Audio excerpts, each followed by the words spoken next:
East टीकापुरी के तमाम वासियों को मेरा नमस्कार। आज के इस प्रोग्राम के आयोजक, मुंतजमीन, ऑर्गेनाइजर जनाब प्रदीप शर्मा जी, अध्यक्ष हिंदू सेवा समिति उत्तर प्रदेश, आज के मेहमान खुसूसी जनाब डॉक्टर राम विकास वेदांती जी, पूर्व सांसद, पूर्व कार्यकारी अध्यक्ष श्री राम जन्मभूमि न्यास अयोध्या, भारत सरकार के पूर्व मंत्री, भारत के SC/ST कमीशन के चेयरमैन जनाब रामशंकर कठेरिया जी, और हमारे साथ में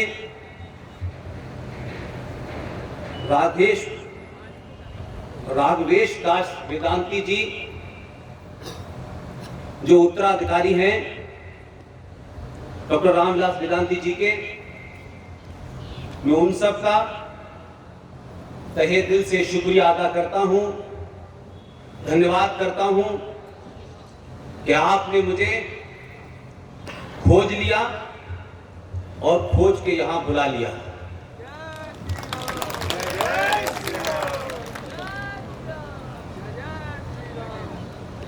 आप सब जानते हैं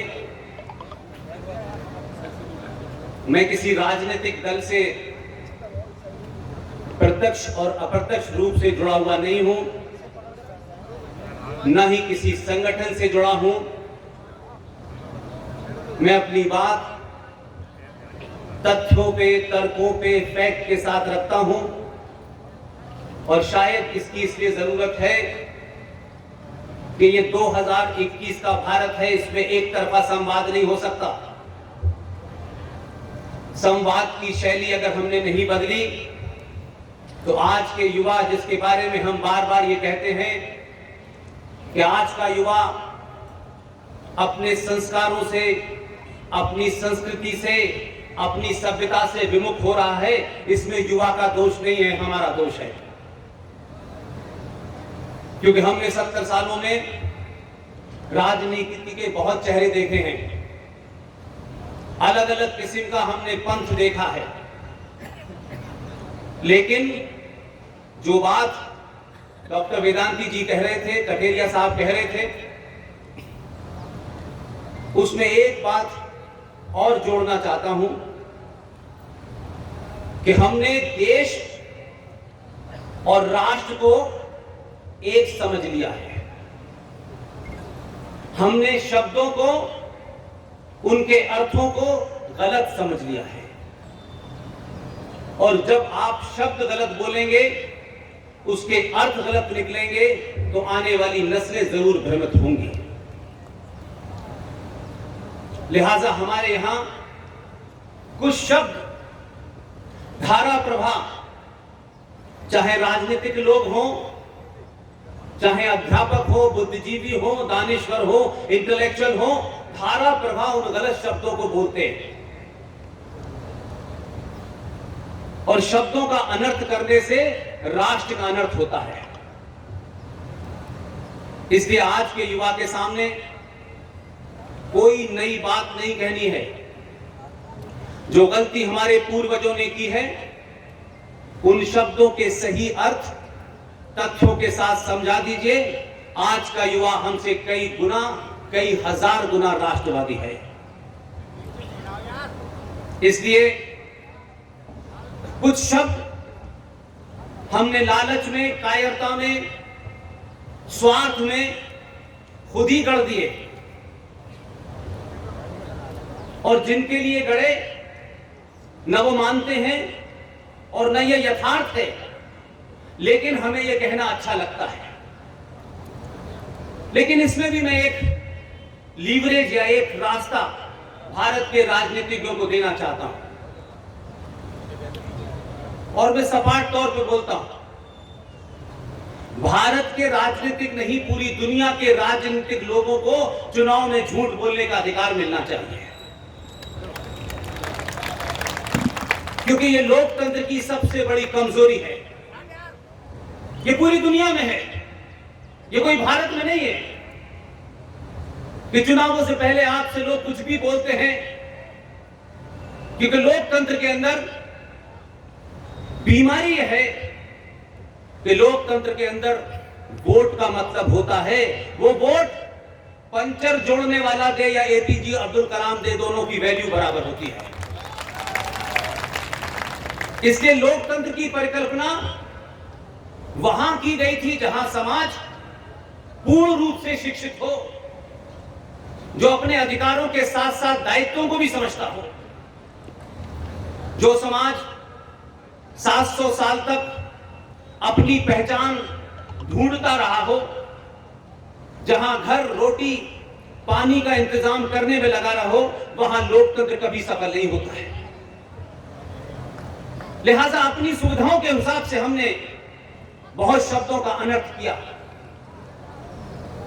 47 में क्या हुआ, मैं उसमें जाना नहीं चाहता, क्योंकि आपके मंच पर एक वर्तमान सांसद हैं और एक पूर्व सांसद हैं, इसलिए यह बात इनके सामने कहना चाहता हूं।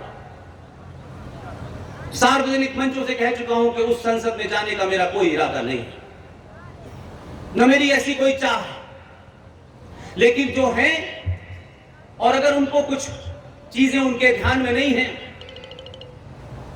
तो यह जिम्मेदारी समाज की है कि उनके ज्ञान में, उनके बोध में यह चीज लाई जाए।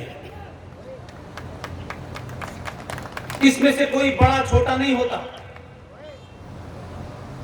और पद से कोई अगर किसी को बड़ा समझता हो तो कम से कम मैं नहीं समझता। हमारी परंपरा में ज्ञान किसके पास है, उसकी उम्र क्या है, वो पीपल के पेड़ के नीचे बैठा है या संसद में बैठा है, ये इससे तय नहीं होता। ज्ञान तय करता है कि वो कहां बैठा है। हमारे समाज ने लालच और स्वार्थ के चलते उन लोगों को महिमामंडित किया जो बड़े पद पर बैठ गए, और बड़े पद पर बैठने का ज्ञान से कोई संबंध नहीं होता। और जरूरी नहीं है कि सब कुछ बड़े बड़े पदों पर बैठने वालों को पता हो। मेरा अपना एक्सपीरियंस 25 साल का ये कहता है कि जो जितने बड़े पद पर बैठता है उसे उतनी ही बात नहीं पता होती।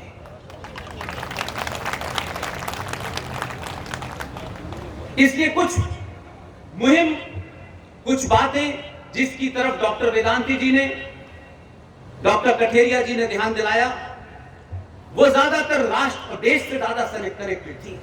सरकारों ने क्या किया, कब कैसे किया, क्या हुआ, लेकिन आज तक बहुत खुल करके, बहुत साफ तरीके से हम आज भी ये नहीं जानते हैं कि देश और राष्ट्र में फर्क क्या होता है। देश राष्ट्र का एक बहुत छोटा सा बिंदु होता है, बहुत छोटा सा बिंदु। देश चलाने के लिए संविधान होता है, सरकार होती है, संसद होती है, पुलिस होती है, सेना होती है, न्यायपालिका होती है। जो भी सरकार में जाएगा उसको उन्हीं मैंडेट के साथ काम करना पड़ेगा। आपको अच्छा लगे या न लगे, संविधान में खामी हो सकती है, संविधान में बहुत कमियां हो सकती हैं, लेकिन उसी संविधान से उस वक्त तक काम चलाना पड़ेगा जब तक उसमें कोई अमेंडमेंट न हो जाए। लेकिन ये देश का काम है। इसलिए जब लोग ये कहते हैं कि देश खतरे में है, मैं पूरे दावे से, पूरी ईमानदारी के साथ, पूरे होशो हवास में आपको एक भरोसा जरूर दिला सकता हूं, जबकि सरकार से मेरा कोई संबंध नहीं है, ये देश पूरी तरह सुरक्षित है, पूर्ण रूप से सुरक्षित है। इस तथाकथित झूठी आजादी का नाम 15 अगस्त 1947 की ये झूठी डेट, जो भारत के किसी आर्काइव में, किसी इतिहास के पन्नों में नहीं मिलती है, तब से लेकर अब तक ये देश जितने खतरों में था, 2014 के बाद देश पूर्ण रूप से सुरक्षित है। लेकिन मेरी चिंता देश नहीं है। देश चलाने के लिए जो सरकार चुनी जाती है वो आपको 5 साल में एक बार मौका मिलता है। मेरी चिंता राष्ट्र है। आप कह सकते हैं कि राष्ट्र क्या होता है, राष्ट्र का और देश का क्या फर्क है, ये पूछ सकते हैं सवाल। राष्ट्र सरकार नहीं चलाती, न्यायपालिका नहीं चलाती, पुलिस नहीं चलाती, सेना नहीं चलाती। राष्ट्र मेरी और आपकी परंपराओं से, सरोकारों से, आस्थाओं से, मान्यताओं से चलता है। अगर आप कह सकते हैं कि देश का कोई प्रधानमंत्री होगा, वो 5 साल के लिए चुना जाएगा, फिर चुनाव लड़ेगा, फिर आएगा कि नहीं आएगा, ये आप तय करेंगे। देश टूटते रहते हैं, बिखरते रहते हैं। भारत कई बार टूटा है, लेकिन राष्ट्र कभी नहीं टूटा। राष्ट्र आपकी आस्थाओं से चलता है। राष्ट्र में क्या है? राष्ट्र में ये नदियां हैं, ये पहाड़ हैं, ये जंगल हैं, ये मंदिर हैं, ये मठ हैं, ये साधु हैं, ये संत हैं, ये राष्ट्र की पहचान है। अगर राष्ट्र के अंदर कोई बदलाव होना है, राष्ट्र की किसी परंपरा पे सवाल उठता है, किसी विधि विधान पे सवाल उठता है, तो उसके लिए मेरे 4 शंकराचार्य हैं। मैं उनकी बात मानूंगा। मैं न्यायपालिका की बात नहीं मानूंगा कि सबरीमला के अंदर जेंडर जस्टिस होना चाहिए। हजारों साल की परंपरा के बाद ये मंदिर बने हैं। हजारों सालों की बाद हमारी परंपराएं बनी हैं, हमारी आस्थाएं बनी हैं, हमारे सरोकार बने हैं। ये किसी संविधान ने तय नहीं किए हैं कि पूजा कब होगी, क्यों होगी, कितनी देर होगी। ये कोई दुनिया का संविधान तय नहीं कर सकता। अगर इसको तय करने का कोई अधिकार है तो इस देश के 4 शंकराचार्यों को है, साधुओं को है, संतों को है, मठों को है। उसमें कोई दखल नहीं दे सकता। लेकिन भारत राष्ट्र जिन चीजों से बना है, उसमें जो मौजूद लोग थे, उनमें लालच आया, स्वार्थ आया, कमजोरियां पैदा होने लगी। और जब समाज कमजोर होता है, समाज कायर होने लगता है, लालच के कारण स्वार्थी होने लगता है, तो सत्ताएं आपके राष्ट्र की मान्यताओं, परंपराओं को न्यायपालिका के माध्यम से तय करना शुरू करते हैं। आपकी खामोशी, आपका अपने आस्थाओं से विमुख हो जाना, आपने अपने ऊपर हीन भावना का शिकार हो जाना, अपने अंदर कुंठा पैदा कर लेना, अपने पहनावे से शर्माना, अपनी पहचान से शर्माना, धोती से शर्माना, तिलक से शर्माना, चुटिया से शर्माने के कारण सुप्रीम कोर्ट का एक जज जो लॉ की पढ़ाई करके गया है, जिसने चंद किताबें पढ़ी हैं लॉ की, वो सुप्रीम कोर्ट का जज हजारों साल की परंपरा जो सबरीमला के अंदर है, उस परंपरा के पीछे शुद्ध साइंस है, शुद्ध सनातन है। लेकिन एक काला कोट पहनने वाला जज वो ये तय करता है कि सबरीमला के अंदर जेंडर जस्टिस होना चाहिए। ये सुप्रीम कोर्ट का काम नहीं है, क्योंकि आप कमजोर हुए, आप कायर हुए, आप डरपोक हुए, आप लालची हुए, तो सुप्रीम कोर्ट ने आपकी आस्थाओं में दखल देना शुरू कर दिया। उसी सुप्रीम कोर्ट से जब एक वकील ने ये पूछा उनसे कि मान्यवर, आपने फैसला सबरीमला के ऊपर दिया, वहां तो आपको लगता था कि जेंडर जस्टिस होना चाहिए, महिलाओं और पुरुषों के बीच में बराबरी होनी चाहिए। क्या ये फैसला भारत की मस्जिद में मुसलमान मर्द और औरत भी नमाज एक साथ पढ़ते हैं, इसके बारे में हो सकता है क्या? उन्होंने कहा नहीं, हम इस पर डिसीजन नहीं दे सकते।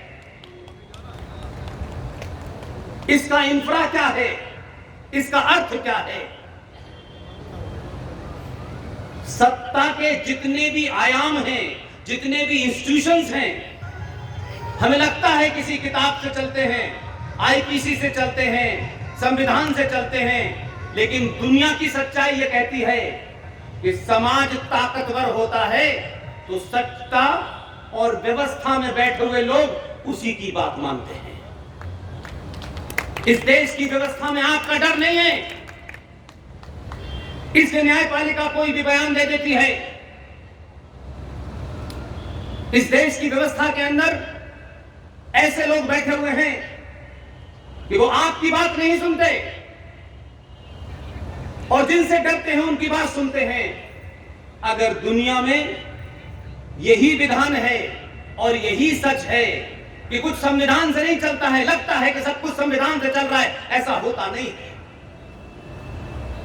संविधान से चल रहा होता तो इस देश की सड़क पर 90 दिन तक सुप्रीम कोर्ट के कहने के बाद भी कुछ प्रदर्शनकारी नहीं हटे। संविधान से चल रहा होता तो इस देश के अंदर पिछले 6 महीने से किसानों ने जमीन घेर रखी है, सड़कें रोक रखी हैं, व्यवधान पैदा कर रखा है, लेकिन सुप्रीम कोर्ट के कहने से नहीं हटते वो। अगर 90 करोड़ सनातनी हिंदू को यह समझ में आता है कि व्यवस्था डर से चलती है, तो आपको किसने मने किया है कि इस व्यवस्था को अपनी ताकत से मत डराइए। अगर 25 करोड़ लोग इस देश में कोई भी कानून वाजिब और गैर वाजिब झूठ से फरेब से भारत की संसद में बैठे हुए लोगों को खरीद करके बना सकते हैं और वो उस डर से उनको बनाते हैं कि ये जितने भी हैं इकट्ठे होकर वोट देते हैं, तो आपको 90 करोड़ लोगों से इकट्ठे होने के लिए किसने रोका है? और मैं कोई बात आपसे भावनात्मक तौर पर नहीं कह रहा, अपनी बात को साबित करने के लिए मुझे ये भूमिका बनानी पड़ी। औरंगजेब ने क्या किया, बाबर ने क्या किया, ये इतिहास का हिस्सा है। उस इतिहास में बहुत कुछ तोड़ मरोड़ के लिखा गया है, ये भी इतिहास का हिस्सा ही होगी। लेकिन 2021 के युवा को यह जानना जरूरी है कि आज वो जिस चौराहे पे खड़ा है उसके कारण क्या हैं। और आज के युवा के हाथ में दुनिया की सबसे बड़ी संचार क्रांति का एक छोटा सा मोबाइल है। सेकंडों में पता कर लेगा कि मंच पे कौन झूठ बोल रहा है और कौन सच बोल रहा है। इसलिए आज के युवा के सामने बोलने से पहले बहुत ध्यान दे के बोलिए। उर्दू में एक शब्द है, उस शब्द का आकार एक ही रहता है। हमारे हिंदी में कहा जाता है बिंदी लगाई जाती है, उर्दू में कहते हैं डॉट लगता है, उर्दू में नुक्ता कहते हैं उसको, नुक्ता। एक शब्द का आकार एक है, उसमें बीच में नुक्ता लगाओ और ऊपर लगाओ। सिर्फ नुक्ते का ऊपर नीचे करना है। अगर नुक्ता ऊपर लगा तो खुदा और नुक्ता नीचे लगा तो जुदा। एक छोटी सा नुक्ता, एक छोटा सा डॉट खुदा से जुदा कर देता है। इसलिए इतना ध्यान रखिए कि आज जो युवा है उसको तथ्य बता दीजिए, रास्ता वो खुद ढूंढ लेगा। विजयदशमी के इस पावन पर्व पर हम शस्त्रों की पूजा करते हैं। मुझे दिल्ली से, यूएस से बहुत सारे लोगों ने, जब उनको पता चला कि मैं आपके नगर में हूं, क्योंकि इस नगर का नाम भारतीय राजनीति में दूर दूर तक कई और कारणों से मशहूर है।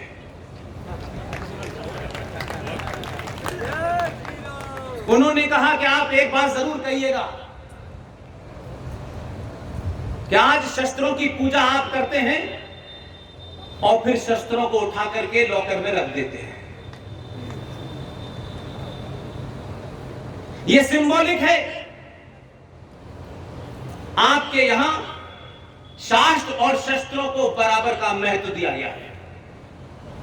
यह पूजा हर दिन होनी चाहिए। ऐसा ना हो कि रखने के बाद जंग लग जाए और अगली बार जंग लगी तलवार निकालनी पड़े। उस पे जंग न लगे, इसलिए बीच बीच में इस्तेमाल करते रहना चाहिए। आपके सामने दो समस्याएं रखता हूं। मुझे पूरी उम्मीद है कि पूर्व सांसद और वर्तमान सांसद मेरी बात पे गौर करेंगे और जो चुनाव आने वाला है इसको तहिया करें इसका संकल्प लें कि हम बहुत समय हो गया है, 47 कैसे बना, बाबर कैसे आया, अकबर कैसे गया, ये थोड़ी देर के लिए छोड़ दीजिए। आधुनिक भारत की संसद में मेरी आंखों के नीचे कोई पार्टी हो, चाहे सेकुलर हो चाहे राष्ट्रवादी हो, तमाम तरीके के प्रयोग हुए। मेरे और आपके सामने भारत की संसद में इतने बड़े बड़े जघन्य अपराध हुए, हमने उसको लोगों तक पहुंचाया नहीं, लोगों को बताया तक नहीं, हमने मुंह नहीं खोला, न कमरे के अंदर न कमरे के बाहर, न सार्वजनिक मंचों से। तब लगता है कि कहीं कोई षड्यंत्र में हमारे लोगों की चुप्पी भी तो कहीं शामिल नहीं है। इसलिए मैं आज आपके मंच के सामने से दो ऐसी बातें कहूंगा। मुझे नहीं पता कि आप मेरी बातों को इस सोशल मीडिया के माध्यम से जब सुनते हैं, मैं लगातार उनका रिपीट करता हूं और इसलिए रिपीट करता हूं कि 10 बातें बहुत सी नहीं कही जा सकती हैं कि वो 2 कारण ऐसे हैं जिससे भारत राष्ट्र का वजूद, एग्जिस्टेंस, अस्तित्व समाप्त हो गया है। लेकिन हमारे नेताओं को, हमारे सामाजिक हिंदू संगठनों को या तो पता है तो बताया नहीं, और नहीं पता है तो क्यों हिंदुओं के ठेकेदार बने घूम रहे हो।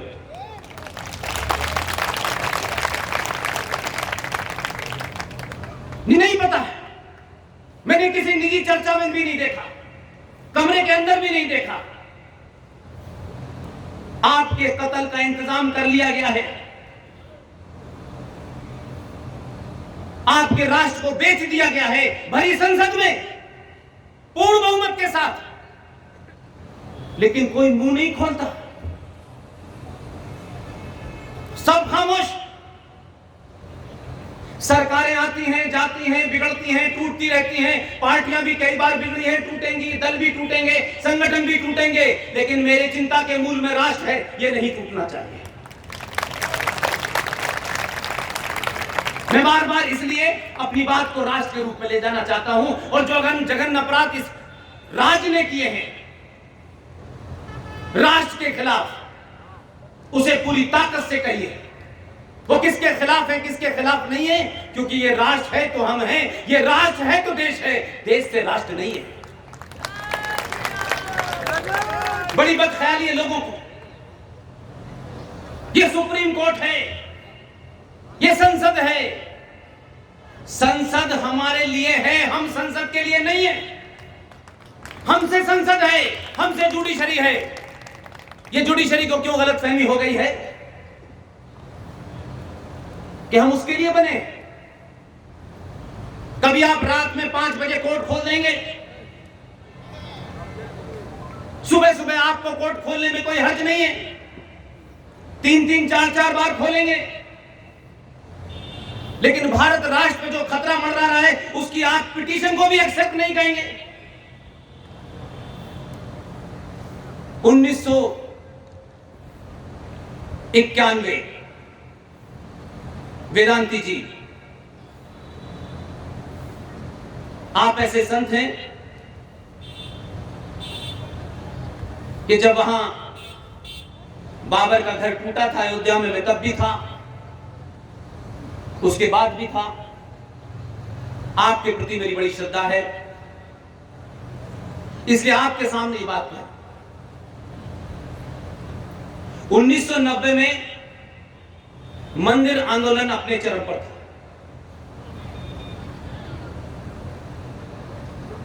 पीवी नरसिम्हा राव की सरकार थी 91 में, और इस बात को ध्यान से सुने बुजुर्ग खासतौर से, इसलिए कि उन्हें अपने बच्चों से संवाद स्थापित करके यह बताना है। और आपने अगर ये नहीं बताया तो यहां मंच से खड़े होकर के 1947 में किसने क्या किया, जो बहुत बड़े बड़े नामों से नवाजे गए, आज लोगों का बस चले तो उनकी कब्र खोद डालेंगे। इसलिए ये जघन्य अपराध मैं अपने जीवन में नहीं करने वाला। मैं नहीं सुनना चाहता मेरे जाने के बाद कोई भी ये कहे कि अगर इस शख्स को पता था तो इसने अपने स्वार्थ में सार्वजनिक मंचों से इसकी चिंता क्यों नहीं जाहिर की। क्योंकि मैं यही कर सकता हूं। जो संसद में बैठे हैं उनको अपनी जिम्मेदारी कैसे निभाते हैं वो जाने। 1991 में मंदिर आंदोलन की वजह से एक कानून बन गया और कानून में कहा गया कि भगवान श्री राम का, मर्यादा पुरुषोत्तम राम का ये जो मंदिर है, इस विवादित मंदिर के मामले को हम इस कानून से अलग करते हैं। सहमति से हुआ। आपके लोग मौजूद थे पार्लियामेंट में, ऐसा नहीं था कि वो नहीं थे। 1991 में एक कानून पास हुआ भारत की संसद में और कहा कि अयोध्या का मामला इस कानून से अलग कर देते हैं। और कानून यह पास हुआ कि भारत में जितने भी इस्लामिक आतंकवादी 1947 से पहले तक आए थे, जिन मंदिरों को ध्वस्त करके आधा तोड़ के आधी मस्जिदें बनाई थी, ये सुप्रीम कोर्ट का, ये मैं आपको भारत की पार्लियामेंट का कानून बता रहा हूं। आप ये नहीं कह सकते कि आपको ये बात नहीं पता थी। उसके तहत कहा गया कि जो गिनती है भारत की आर्कियोलॉजिकल सर्वे ऑफ इंडिया के पास, जो पुरातत्व विभाग है, जो तमाम पुरानी बिल्डिंगों का जो पुरानी आपकी हैं उनका हिसाब किताब रखती है, एक अनुमान के हिसाब से भारत में 30,000 मंदिर, जिन्हें मुस्लिम आक्रांताओं ने बर्बरता के साथ तोड़ करके उसके आधे हिस्से में मस्जिद बनाई और उन्हें छोड़ दिया। भारत की संसद के इस कानून को मेरी टीम के एक युवा साथी विष्णु शंकर जैन ने सुप्रीम कोर्ट में चैलेंज किया है। सुप्रीम कोर्ट की समझ में नहीं आ रहा कि इसमें क्या जवाब दें। आसानी से छोड़ेंगे नहीं उनको, ध्यान रखिएगा, नहीं छोड़ने वाले। और उस कानून के तहत यह कहा कि 15 अगस्त 1947 उन 30,000 मंदिर जो तोड़ दिए गए हैं, जिनमें आधे से ज्यादा में तोड़ करके मस्जिद बना दी गई, ये 30 के 30,000 मंदिर दुनिया के हिंदुस्तान के किसी कोने में हो, इनको यथास्थिति रहेगी, स्टेटस को रहेगा। इसका सिंपल शब्दों में अर्थ यह है कि अगर किसी गुंडे ने, किसी बदमाश ने, किसी आताताई ने आपके घर को लूट करके उस पर कब्जा कर लिया है और आप लड़ने में अक्षम थे, आप घर छोड़ के भाग गए थे, और जब आप न्यायपालिका के पास जाएं, आप संसद के पास जाएं, तो संसद ये कानून बना दे कि आपके घर पे जिसने कब्जा कर लिया है अब ये स्थिति बरकरार रहेगी। और अयोध्या का मसला उससे निकाल दिया गया, क्योंकि अयोध्या का मामला बहुत गर्म था। और उस कानून का नाम है प्लेसेस ऑफ वर्शिप एक्ट 1991। ये पास हो गया और हमको गीत सुनाया जाता है बार बार, हम मथुरा भी लेंगे, हम काशी भी लेंगे। मथुरा और काशी दोनों उसी प्लेसेस ऑफ वर्शिप एक्ट के तहत आप छू नहीं सकते हैं। आपकी पार्लियामेंट ने कानून बनाया। झूठ मत बोलिए, सच बोलिए। और इस धरती पे मैंने सुना है, मैं जीवन में पहली बार आया हूं इस धरती पे, भगवान कृष्ण के मानने वालों का बड़ा कब्जा है। मैं आपके लिए हल लेके आया हूं। जब मैं आया था तो चला था तो मैंने कहा कि मुझे क्या बताना है यहां के लोगों को। एक जो जघन्य अपराध दूसरा किया है, क्योंकि जब आप लालच में, स्वार्थ में, दलाली में समझौते करते हैं तो आपको यह याद नहीं होता है कि समझौते की कॉपी पे क्या लिखा है। जरा एक बार देख तो ले। प्लेसेस ऑफ वर्शिप एक्ट 1991 के तहत ये मथुरा, ये काशी, ये दोनों मिलाकर के 30,000 मंदिर को भारत की संसद ने कह दिया कि इसके साथ छेड़छाड़ नहीं हो सकती और 15 अगस्त 1947 का जो स्टेटस था वो बरकरार रहेगा। बार बार मैं पूछता हूं, मेरे साथी हैं, छोटे भाई हैं मेरे, सारे की तरह मेरे साथ रहते हैं, बनारस हिंदू विश्वविद्यालय से लॉ की डिग्री लेके आए हैं, ओम नरेश उनका नाम है। मैं बार बार उनसे मजाक में कहता रहता हूं, तुम ये मुझे बताओ कि तुम भगवान कृष्ण के वंशज हो या मुलायम सिंह के? तुम भगवान कृष्ण के वंशज हो या लालू यादव के? अगर वंशज ही चुनना है तो भगवान कृष्ण को चुनो, लालू आएंगे मुलायम चले जाएंगे, उससे क्या फर्क पड़ता है? मैं मजाक में उनको चढ़ाता है। मैंने कहा तुम तो सुदर्शन चक्रधारी कृष्ण के वंशज भी हो, पूजा भी करते हो, तुम्हारी आन बान शान उस मथुरा से है, लेकिन जो जघन्य अपराध हमारे बुद्धिजीवियों ने किया उसकी एक जिंदा मिसाल आपको बताता हूं। ये जो मथुरा ईदगाह का मामला है, न तो संसद में किसी में इतनी जुर्रत और हिम्मत हुई कि कोई उठ के खड़ा होता और कहता कि आप जो ये काम करने जा रहे हैं इसमें मथुरा को शामिल गलत कर रहे हैं। नहीं पता था लोगों को, इसलिए अज्ञानता कभी कभी आपको कैसा नुकसान करती है। इंफॉर्मेशन का सही न होना, डिस्टॉर्टेड होना, गलत इंफॉर्मेशन होना आपके लिए कितनी घातक होती है, एक राष्ट्र के रूप में कितनी घातक होती है। ये जो मथुरा का मामला है, वेदांती जी, प्लेसेस ऑफ वर्शिप एक्ट 1991 में इसको शामिल कर लिया गया है, कठेरिया जी, और कहा गया है कि इस पे तो कुछ हो नहीं सकता क्योंकि संसद ने कहा है कि जो 1947 को था 15 अगस्त को वही रहेगा। मैं थोड़ी देर के लिए मान लेता, उसका दूसरा हाल है बाद में बताऊंगा, लेकिन जो जघन्य अपराध आपकी चुप्पी से हुआ है वो मैं बताना चाहता हूं। मथुरा में 15 अगस्त 1947 को ईदगाह मस्जिद नहीं थी।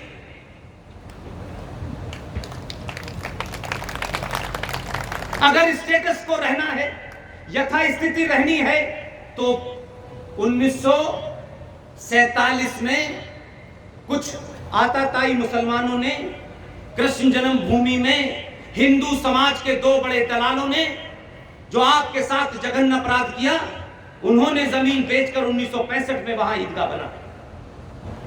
तो प्लेसेस ऑफ वर्शिप एक्ट में कैसे आ सकता है?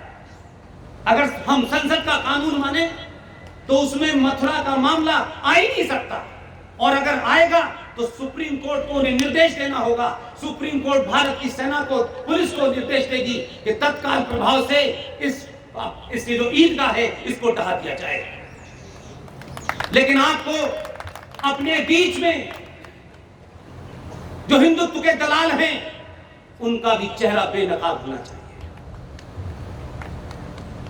और यह कमी होने के कारण आप दुनिया में एकमात्र ऐसे देश हैं, एकमात्र ऐसी सभ्यता है, यह मिसाल पूरी दुनिया में कहीं नहीं मिलती है। इस देश का बहुसंख्यक समाज, वो चाहे कैसे भी रूप में हो, कैसी भी सरकार चुनता हो, इस देश के संविधान में 50 उसके खिलाफ मुकर्र किए गए हो, उसके बावजूद भी संविधान को मानता है। इस देश की व्यवस्था को सही रखने वाली ये जो पुलिस आपके साथ बैठी हुई है, इन पुलिस वालों को भी नहीं बताया गया कि ये जो पुलिस की वर्दी पहने हैं, इनका कानून 1860 से इन्हें गवर्न कर रहा है। जो 1860 का पुलिस आईपीसी कानून है, उससे भारतीय पुलिस आज काम कर रही है। 1861 का पुलिस एविडेंस एक्ट आज भी चल रहा है। भारत किस लिए आजाद हुआ था? अपने समाज के, अपने सरोकारों के ध्यान में रखते हुए, यहां की मान्यताओं परंपराओं को ध्यान में रखते हुए कानून बनने चाहिए थे। अगर 1860 का 1861 का कानून चलना ही था तो फिर आजाद क्यों कराया था?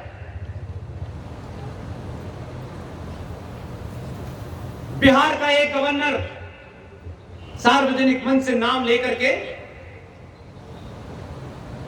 मैं उनके वंशजों को और शर्मिंदा नहीं करना चाहता, और उत्तर प्रदेश का एक मुख्यमंत्री, ढूंढिए आप सबके पास संचार क्रांति का इतना बड़ा आला है, और इस किस्म की चीजें मैं अपने page Pushpendra Kulshreshtha verified page है, उस पर जानबूझ के ये इंफॉर्मेशन देता हूं क्योंकि आपको खोजने में समय लगेगा, इसलिए आपकी आसानी कर देता। मथुरा के अंदर जो कृष्ण जन्मभूमि ट्रस्ट है, वो ट्रस्ट बहुत पुराना है, इस तथाकथित आजादी की डेट से भी पुराना है। लेकिन उस जमाने इतने महान लोग थे, अच्छे लोग थे, उनके संस्कार अच्छे थे, सरोकार अच्छे थे, उन्होंने नहीं सोचा कि हमारे समाज के लोग ही हमारी पीठ पीछे कुछ सौदा करेंगे, इसलिए कभी उन्होंने सोचा नहीं, न इस तरफ कभी उनका ध्यान गया, क्योंकि उनके मूल बहुत ऊंचे थे। आपको ताज्जुब होगा, भारत आजाद हो गया, बिहार के एक गवर्नर, उत्तर प्रदेश के एक मुख्यमंत्री ने एक झूठा फेक जालसाजी करके एक ट्रस्ट बनाया। छोटे मोटे लोग नहीं थे, पढ़े लिखे सभ्य समाज के थे, गवर्नर थे, एक मुख्यमंत्री थे, दोनों ने मिलकर एक जाली ट्रस्ट बनाया, और उस जाली ट्रस्ट से जमीन का सौदा मुसलमानों को कौड़ियों में कर दिया और कहा कि आप ईदगाह मस्जिद बना लीजिए। ये मस्जिद 1965 में बनी है। विष्णु शंकर जैन, जो हमारी टीम के सुप्रीम कोर्ट के वकील हैं, जिनके पिताजी हरिशंकर जैन, कम लोग जानते हैं, जब बाबर का बनाया हुआ ढांचा ध्वस्त हो गया था तो मंदिर की पूजा बंद हो गई थी। उसी संविधान जिसमें कई कमियां हो सकती हैं, उसका हवाला देते हुए उन्होंने इलाहाबाद हाई कोर्ट में एक पिटीशन दाखिल की। संविधान यह कहता है कि भगवान और उसके भक्त के बीच में कोई नहीं आ सकता है। अगर किसी ने वहां कोई विध्वंस हो गया है, कोई टूटपाट हो गई है, तो ये स्टेट यानी राज्य की जरूरत है, राज्य की जिम्मेदारी है कि वो अपने भक्त की पूजा को निरंतर जारी रखे। इसका उन्होंने अधिकार मांगा। हाई कोर्ट ने ये ऑर्डर पास किया कि दुनिया की कोई ताकत भक्त को अपने भगवान की पूजा करने से नहीं रोक सकती, और अगर कोई रुकावट पैदा करे तो ये सरकार की जिम्मेदारी है कि वो अपने भक्त की सुरक्षा करे। इसके कहने के बाद वहां जो पूजा शुरू हुई वो उनकी पिटीशन पे हुई। उनका बेटा है विष्णु शंकर जैन, जिसने मथुरा के ऊपर ये केस किया है। केस एक्सेप्ट हो गया है। ये बात अलग है, राजनीतिक लोगों को अपने स्वार्थों के लिए वो लगता है कि ये अभी समय नहीं है, अभी हम सत्ता में अभी नहीं है, हमारी जरूरत के हिसाब से इस पे मुकदमा चलना चाहिए। ये स्वार्थ छोड़ दीजिए, समय बहुत कम है, लोग बहुत कम हैं, अभी लंबी लड़ाई लड़नी है। सरकारें मंदिरों के भरोसे नहीं बनती हैं, ये ध्यान रखिएगा।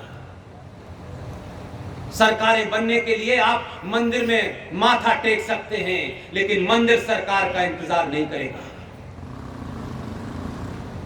उसके ऊपर अभी डिस्ट्रिक्ट लेवल पे सुनवाई चल रही है।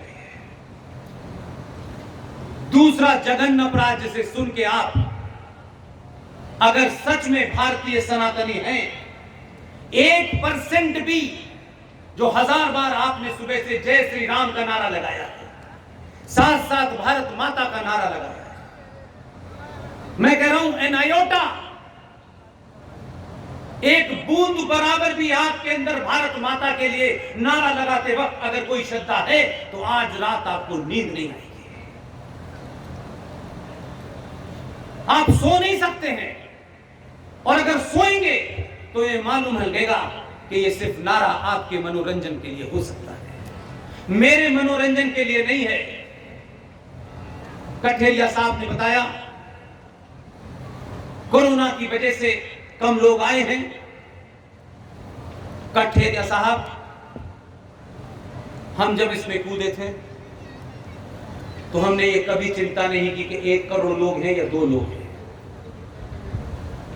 कुछ सभाएं हमने चाय खानों पे 10 लोगों के बीच में भी की है, क्योंकि हम ये मानते थे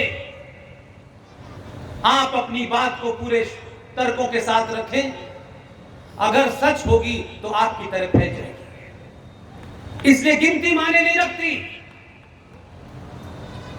माने ये रखता है कि आपने जितने लोग थे उनको सच में एक चलता फिरता इंसाइक्लोपीडिया बना दिया है, ताकि जब भी वो कहीं अपनी आवाज उठाएं, अपना मुंह खोलें, तो दुश्मन आपका कितना भी विरोधी हो आपको तर्कों पे ना हरा सके। यही मेरी कोशिश है।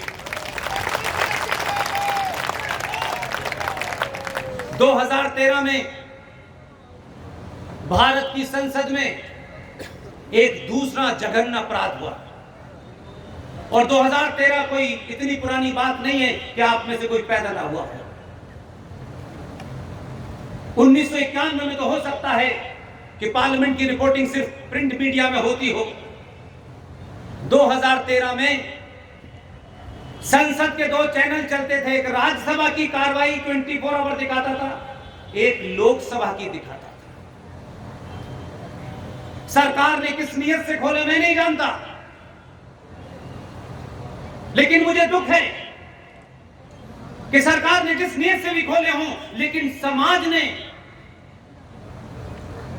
किसी ने भी उस 2013 के जघन्य अपराध की लाइव प्रोसीडिंग नहीं देखी। अगर आप देखते तो बहुतों के गलेवान पकड़ लेते हैं, गली में नहीं घुसने देते आप, और सवाल पूछते हैं ये सौदा तुमने मेरे ऊपर कैसे होने दिया? तुम बहुमत में नहीं थे, कोई फर्क नहीं पड़ता। तुम राष्ट्र के बहुमत के पास चले जाते, लोग तय कर लेते क्या करना है। तुमने वहां भी अपनी बात नहीं की। 1921 में अंग्रेजों ने एक कानून बनाया था, वक्फ प्रॉपर्टी एक्ट,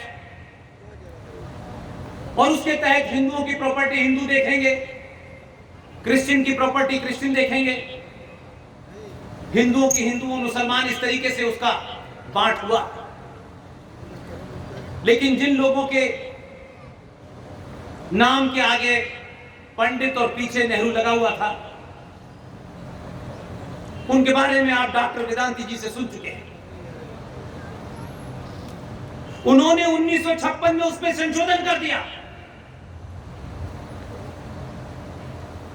और नरसिम्हा राव की सरकार ने 1995 में फिर दोबारा से संशोधन कर दिया, और 2013 में संशोधनों के बाद भारत की पार्लियामेंट में पूर्ण बहुमत के साथ एक कानून बन गया। इसलिए आपका दुश्मन, आपका शत्रु पाकिस्तान में नहीं बैठा, आपका शत्रु संसद में बैठा है, आपका शत्रु आपके बीच में बैठा है। पाकिस्तान से चलने वाली कोई गोली और वहां से आने वाला कोई शख्स, चाइना से आने वाला, बांग्लादेश से आने वाला, उसका इंतजाम इस देश की सत्ता ने यानी राज ने कर दिया है। ये देश कभी भी बाहरी खतरों से असुरक्षित नहीं था।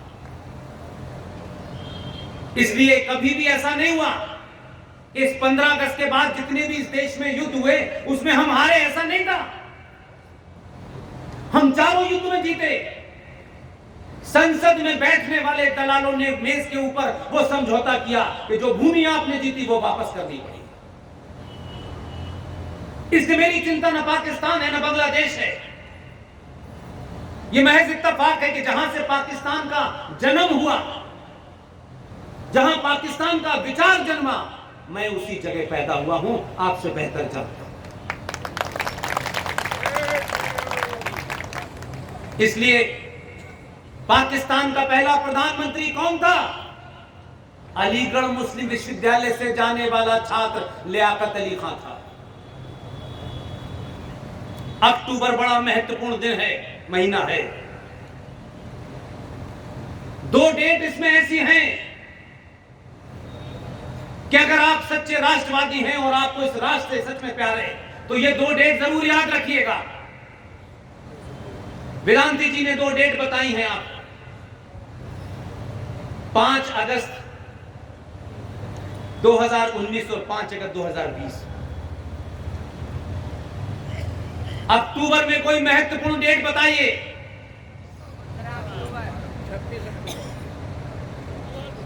एक कहा गया 15 अक्टूबर, एक कहा गया 26 अक्टूबर। अक्टूबर में कोई महत्वपूर्ण डेट बताइए। मैं आपका इम्तिहान नहीं ले रहा हूं, मैं इसलिए पूछ रहा हूं कि आपको मेरे जाने के बाद ये रहे कि उसने क्यों पूछा था, क्योंकि मैं जवाब तो आपको देके जाऊंगा। जी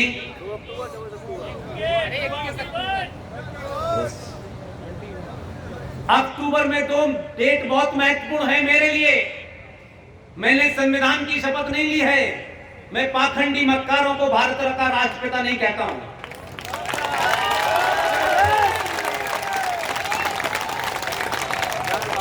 मुझे कोई गलतफहमी नहीं है। सांसद जी की संविधान के कारण मजबूरी है, इसलिए उनको आप पूरी छूट दें। अगर मैं भी किसी कारण से संसद में होगा तो ये झूठ मुझे बोलना पड़ेगा, इसीलिए शायद मैं वहां जाना नहीं चाहता।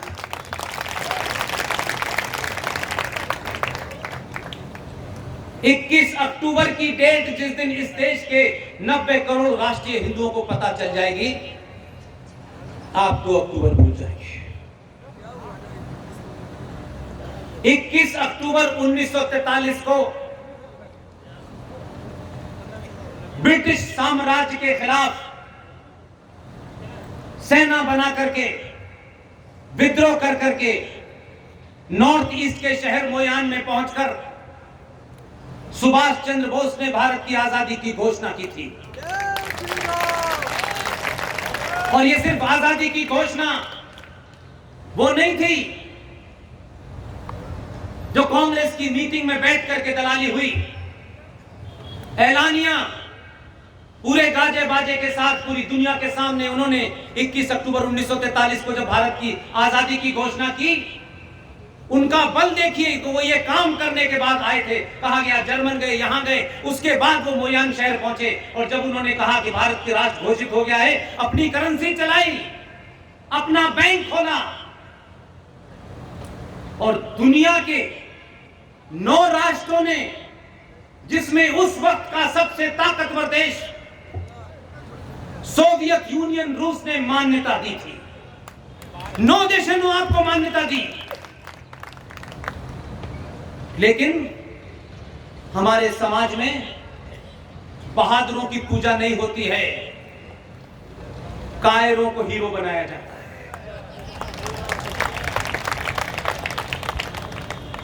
इसलिए हम बहादुर की चर्चा कम करते हैं और कोशिश करते हैं बहादुर पड़ोसी के यहां पैदा हो, हमारे वहां घर में तो फूल वाले चाचा जी हो,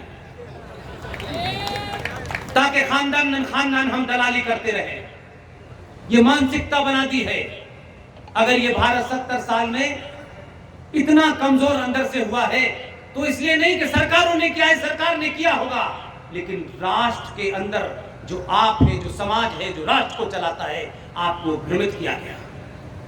यही कारण है कि 43 में जिस शख्स ने घोषणा की, वो 45-47 आते आते अंतरराष्ट्रीय मानचित्र से भारत के राजनीतिक पटल से समाप्त कर दिया गया। 1958 तक सुभाष चंद्र बोस के घर की जासूसी हुई, ऑन रिकॉर्ड है। कोई बात अपने मन से नहीं कह रहा हूं, सब आर्काइव में रखा है। और आपको आज कहीं वहां दिल्ली के आर्काइव भी नहीं जाना है, अपने डाउनलोड करिए, पढ़ लीजिए, सब ब्लैक एंड व्हाइट में है। और 31 अक्टूबर को सरदार पटेल पैदा हुए।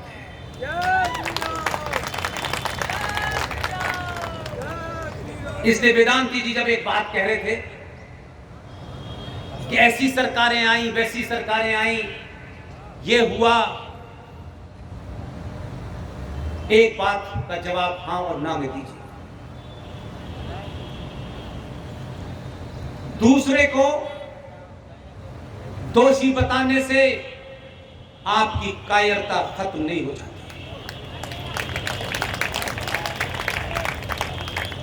सच बताइए, अपने सीने पे हाथ रखिए।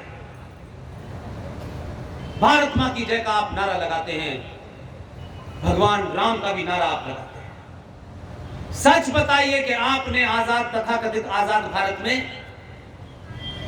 किस दिन सरकार चुनने से पहले, वोट डालने से पहले आपने इन 70 सालों में कभी भी या तो यादव होके वोट दिया, ब्राह्मण, बनिया, ठाकुर, दलित, महादलित, अगला, पिछड़ा, यही सोच के वोट दिया था? हमारी जाति के कितने मंत्री बनेंगे, हमारी जाति का कितना प्रधानमंत्री बनेगा, राष्ट्रपति कौन बनेगा, हमें कितना मिलेगा, यही सोच के आपने वोट दिया था। इसीलिए आपको ऐसी सरकारें मिली। सारे एक्सपेरिमेंट आपने कर डाले, सब एक्सपेरिमेंट कर डाले। 2014 ऐसे ही पैदा नहीं हुआ है। लोग समझते हैं कि 2014 पैदा हो गया है। 2014 बाद में पैदा हुआ। पहली बार आपने भारतीय इतिहास में हिंदू सनातनी होकर वोट दिया। सिर्फ इतना सही फर्क था, कोई बहुत लंबी लड़ाई नहीं लड़नी थी। जो जाति व्यवस्था हमारे समाज की व्यवस्था थी, समाज चलाने की व्यवस्था थी, आपके दुश्मनों ने उसे आपकी मजहबी व्यवस्था बना दिया और इस कारण आप एक दूसरे का गला काट रहे हैं। आज भी समाज में डॉक्टर की अलग कम्युनिटी है, इंजीनियर की अलग कम्युनिटी है, पत्रकारों की अलग कम्युनिटी है। यह सामाजिक व्यवस्था का हिस्सा है। भगवान परशुराम एकमात्र ब्राह्मण पर भगवान थे और ये परशुराम ने कहा था, कोई और कहता तो चलो मान भी लेता मैं। भगवान परशुराम का ये वाक्य है, जन्म जायते शूद्र, मनुष्य जन्म से शूद्र पैदा होता है, अपने कर्म से ब्राह्मण बनिया बनता है। हम कर्मों से नहीं बनना चाहते, हम मां के नाम से पता चाहते हैं कि हमारी मां का नाम क्या है, हमारे पिता का नाम क्या है। इसलिए आपने कोई मेहनत नहीं की। दुनिया समझ रही है आपको कि आपने पता नहीं क्या किया है। सिर्फ आपने एक ही काम किया है और मैं इस बात को पूरी ताकत के साथ कहता हूं, जो ब्राह्मण है उसे शुद्ध रूप से ब्राह्मण रहने का अधिकार है। जो ठाकुर है, ठाकुर रहने का अधिकार है। वे जो जिस जाति में है, अगर वो अपनी जाति को महान समझता है तो जाति का इज्जत करिए, जाति की जो पहचान है वो भी करिए। लेकिन एक ही गुजारिश करता हूं मैं कभी जिंदगी में किसी के लिए वोट मांगने ना अपने लिए ना किसी पराई के लिए आऊंगा। जब वोट देने जाएं, जब सरकार को चुनने जाएं, कौन सी पार्टी अच्छी है, कौन सी पार्टी बुरी है, मुझे इसमें कोई इंटरेस्ट नहीं। बटन दबाने वाले दिन,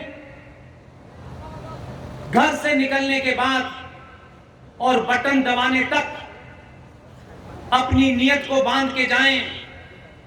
आसपास क्या हो रहा है उसको कुछ न देखें, सिर्फ ये देखें कि मैं सनातनी हूं। मैं सड़क बनाने के लिए 2 रुपए किलो चावल और 1 महीने का बिजली का बिल माफ करने के लिए वोट देने नहीं जा रहा, मैं राष्ट्र बनाने के लिए वोट देने जा रहा। ये सोच के घर से निकले। आपकी जाति जो कुछ है, वोट दबाने तक सिर्फ अपने आप को सनातनी समझें। इतना भी समझ लेंगे तो 2014 और 2019 1000 साल तक पैदा होते रहेंगे।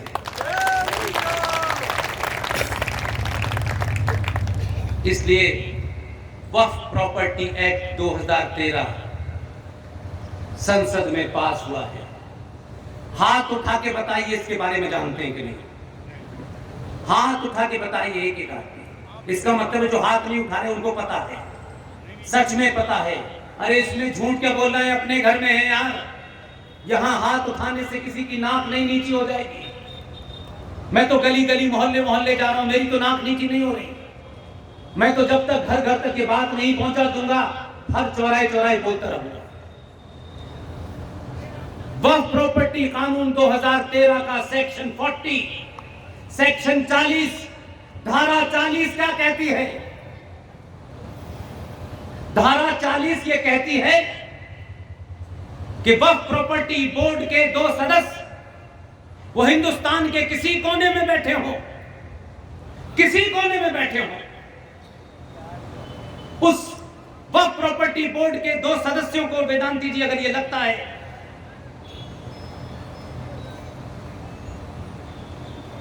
कि वेदांती जी का जो आश्रम है, आप जिस आश्रम में हैं, उन्हें लगना चाहिए, वो महसूस करते हो, if they feel, if they understand कि वेदांती जी का जो आश्रम है वो वक्फ प्रॉपर्टी पे बना हुआ है। अगली लाइन रूह कांप जाएगी आपकी। उसी धारा की अगली लाइन क्या कहती है? वक्फ प्रॉपर्टी बोर्ड के 2 लोग, कॉम्पिटेंट अथॉरिटी, वो चाहे डीएम हो, एसएसपी हो, एसडीएम हो, सिटी मजिस्ट्रेट हो, वो एसएचओ हो, वो म्युनिसिपल कॉर्पोरेशन हो, 2 वक्फ प्रॉपर्टी बोर्ड के मौलाना, they will order the competent authority of that area to vacate this place within 74 hours or 72 hours with immediate effect। उसकी अगली लाइन क्या कहती है? That competent authority, उसे उन 2 मौलानाओं का आदेश पालन करना है, लागू करना है, और चाबी वेदांती जी को उनके आश्रम से बाहर करके, इनकी प्रॉपर्टी बाहर फेंक करके, उस पे ताला लगा करके चाबी वक्फ बोर्ड के दोनों कर्मचारियों को दे देनी है।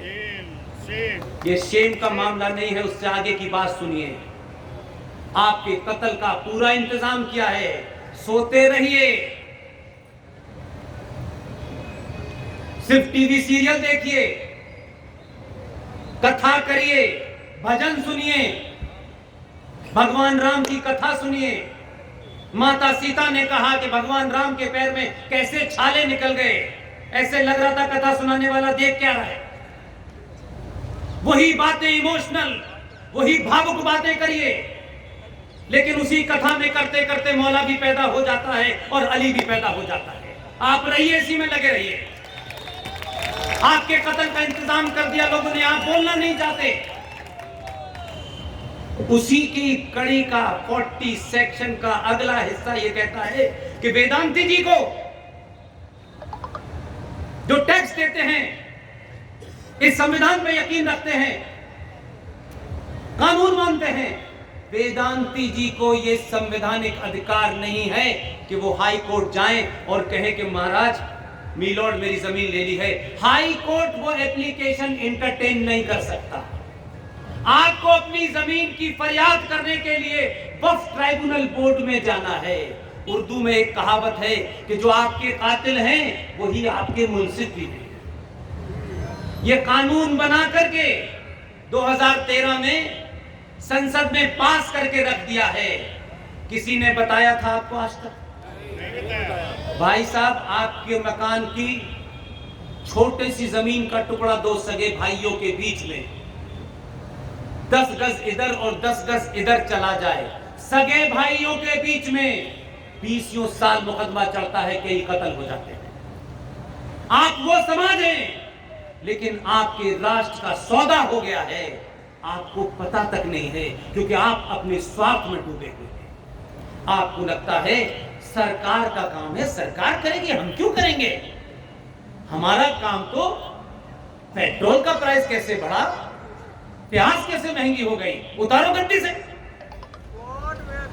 हम तो प्याज और पेट्रोल के दाम पे सरकार गिराते हैं, दुनिया के सबसे मजाकिया हंसी का पात्र बने हुए हैं। हम हम किस लिए सरकार चुनते हैं यार? फ्री का चावल, फ्री की बिजली। जब स्वार्थ में डूब जाते हैं, कायर और कमजोर और लालची समाज हो जाता है, तो सत्ताएं आपके कफन दफन का इंतजाम कर देती हैं और चली जाती हैं। बाद में जब आपको पता चलता है तो आप कहते हैं ऐसा कैसे हो गया? ऐसा इसलिए हो गया कि आप अपने निजी स्वार्थों में फंसे हुए हैं। और जो ताकतें 24 घंटे 24/7 अपने हितों को अपने स्वार्थों से ऊपर रखते हैं, अपने फेथ को अपने स्वार्थों से ऊपर रखते हैं, सरकारें उनकी बात चुपचाप से मान करके आपके कत्ल का इंतजाम करके चली जाती हैं। और आपको घमंड है कि हम 100 करोड़ हैं। ये 100 करोड़ की भीड़ होने से कोई फायदा नहीं है। अगर इसमें 100 शेर भी पैदा हो जाते तो ये दिन नहीं आता। आप शेर नहीं चुनते, आप शेरों को हीरो नहीं बनाते, शेरों को ताकत नहीं देते। और अगर कोई आपके बीच में शेर बनने भी आ जाए तो आप उससे इतनी जल्दी जल्दी हिसाब मांगते हो। अच्छा, मंदिर बना दिया, अच्छा 370 हट गई, अच्छा आप पाकिस्तान को कब खत्म कर रहे हैं? अब हिंदू राष्ट्र कब बना रहे हैं? ऐसे लग रहा है चॉकलेट की दुकान पे जलेबी बन रही है क्या? राष्ट्र देश बहुत बड़ी चीज होती है, दुनिया के बड़े सारे मामला उसमें इन्वॉल्व होते हैं। आपको, क्योंकि आप अंतरराष्ट्रीय मीडिया नहीं पढ़ते, इसलिए आपको पता ही नहीं है। 370 भारत में हटा था, आपको अपना निजी मामला लगता था, इसलिए आपको लगा 370 हट गया। ये तो हमारा संविधान है। 370 पर ग्रेट ब्रिटेन में होने वाला चुनाव लड़ा गया, यह आपको नहीं पता। वहां लेबर पार्टी है, एक कंजर्वेटिव पार्टी। लेबर पार्टी के ऊपर भारत के मुसलमानों ने, पाकिस्तान के, बांग्लादेश के, सूडान के, इथियोपिया के, दुनिया भर के सारे मुसलमानों ने, और आपको मेरी बात सच न लगे और आप मुझे झूठा साबित करने पे अगर खुश होते हो तो मैं ये आपको खुशी का मौका नहीं दूंगा। जाके ढूंढे ग्रेट ब्रिटेन का चुनाव, दुनिया भर के मुसलमानों ने जो इंग्लैंड में थे, बाकायदा लेबर पार्टी से ये रेजोल्यूशन पास कराया कि अगर आप जीते हम आपको वोट देंगे। लेबर पार्टी अगर सत्ता में आई तो इंग्लैंड, क्योंकि United nation security council, UNO की जो सबसे पावरफुल बॉडी है, जिसमें दुनिया के 5 देश जिनके पास वीटो की पावर है, उसमें एक ग्रेट ब्रिटेन भी है। रेजोल्यूशन पास कराया, कहा कि अगर आप जीते तो आप यूनाइटेड नेशन सिक्योरिटी काउंसिल में भारत की मोदी सरकार के खिलाफ प्रस्ताव लाइए कि भारत ने 370 क्यों हटाया। वो लड़ाई कहां लड़ रहे हैं? और इस देश को 370 और 35A के बारे में कुछ पता ही नहीं। इसलिए आप समझते हैं कि जैसे आपने सुबह कुछ खाया, फिर शाम में कुछ और मन हुआ, कुछ और खा लिया। सरकार ऐसे नहीं चलती है। सरकार को एक काम करने के लिए महीनों होमवर्क करना पड़ता है। इसलिए एक काम लगता है कि ये हो गया, कल ये कर दो, परसों ये कर दो। इतनी जल्दी तो आप अपने घर पे भी अपनी डिमांड पूरी बच्चे की नहीं करते जितनी जल्दी आप इस देश के प्रधानमंत्री से चाहते हैं। जो समाज जागृत होता है, चैतन्य होता है, जिसको अपने होने पे गर्व होता है, वो गरीब है, अमीर है, ये महत्व नहीं है। उस समाज में सरकारें भी वैसे ही बनती हैं। यहां मेरी माएं बहनें बैठी हुई, एक शब्द, ये संदर्भ के लिए कह रहा हूं, दुनिया का सबसे बड़ा सच क्या है? अगर इसको एक शब्द में इस्तेमाल करें तो दुनिया की सबसे बड़ी सच्चाई और दुनिया का सबसे बड़ा शब्द है मां। उससे दुनिया में बड़ी दूसरी कोई सच्चाई हो ही नहीं सकती। कितने भी कुतर कर लीजिए, हम सबको जन्म हमारी मां ने दिया है, बाप ने नहीं दिया। और एक शब्द में अगर आप ये कहें कि विश्वास को एक शब्द में आप स्थापित करें, वो मां जो 9 महीने आपको अपने पेट में रखती है, जन्म देती है, आपकी आंखें खुल जाती हैं, आप थोड़ा देखने समझने लगते हैं। वो मां इशारा करके जिसकी तरफ कह देती है बेटा ये तेरा पिता है, आप जीवन भर उससे प्रमाण पत्र नहीं मांगते। ये विश्वास की पराकाष्ठा है। ये बात अलग है कि दिल्ली का मुख्यमंत्री होता तो मांग लेता, वो मांग लेता, लेकिन हमारी सभ्यता है। लेकिन 1947 में भारत माता जिसका हम नारा लगाते हैं, उस भारत मां के 21 लाख लोगों की लाशों पर भारत बटा। आजाद हिंद फौज की 60,000 की सेना थी, 26,000 सैनिक शहीद हुए। उस घायल मां के सीने पे कुछ दलाल, कुछ चोर, कुछ डकैत, कुछ लुटेरे, कुछ बलात्कारियों ने कब्जा कर लिया। वो मां आपको बताना चाहती थी कि तुम्हारा बाप कौन है, लेकिन डकैतों ने उस मां के मुंह पे हाथ रख दिया और वो मां बता नहीं पाई कि आपका बाप कौन है। और आपकी तरफ उन लोगों ने कहा ये है तुम्हारा बाप। उसे आपने बाप मान लिया। 1947 से जिसे बाप माना था 1914 में पता चल रहा है कि वो हमारा बाप नहीं था।